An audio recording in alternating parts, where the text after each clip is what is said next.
Good morning friends. ఈరోజు rice brand oil గురించి మనం తెలుసుకుందాం. సో రైస్ బ్రాండ్ ఆయిల్ అనేది మనకి అమెరికన్ అసోసియేషన్ హార్ట్ అసోసియేషన్ వాళ్ళకి సర్టిఫైడ్ చేయడం జరిగింది. వరల్డ్ హెల్త్ ఆర్గనైజేషన్ వాళ్ళు సర్టిఫైడ్ చేయడం జరిగింది. సో ఇది ప్యూర్ ఆర్గానిక్ ఆయిల్ అండి. సో ఇందులో ఇది యూజ్ చేయడం వల్ల మీకు చాలా బెనిఫిట్స్ ఉన్నాయి. ఫస్ట్ ఆఫ్ ఆల్ ఇందులో ఏమేమి ఉంటాయి, విటమిన్ ఏ ఉంటుంది, విటమిన్ D3 ఉంటుంది, ఫ్యాటీ యాసిడ్స్ ఉంటాయి, సో అలాగే యాంటీ ఆక్సిడెంట్స్ ఉంటాయి. సో ఇది యూజ్ చేయడం వల్ల మనకి హార్ట్ ప్రాబ్లం రానికుండా చేస్తుంది, గ్యాస్ ట్రబుల్ రానికుండా చేస్తుంది. అలాగే మనకి ఏదైతే గుండె సమస్యలు ఏదైతే ఉన్నాయో అవి పూర్తిగా కొలెస్ట్రాల్ ఏదైతే ఉందో దాన్ని కూడా తగ్గిస్తుంది.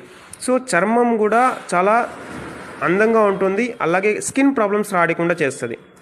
సో ఇందులోనే మనకి రాసి ఉంటుంది చూడండి, హెల్ప్ ఇన్ లోయరింగ్ కొలెస్ట్రాల్, అంటే కొలెస్ట్రాల్ని తగ్గిస్తుంది. మెయిన్ హార్ట్ ప్రాబ్లం ఉన్న వాళ్ళు ప్రతి ఒక్కరు కూడా ఈ ఆయిల్ యూజ్ చేసి తప్పకుండా మీకు హార్ట్ ప్రాబ్లమ్ని దూరం అయిపోతుంది. Thank you so much. God bless you. Wish you well.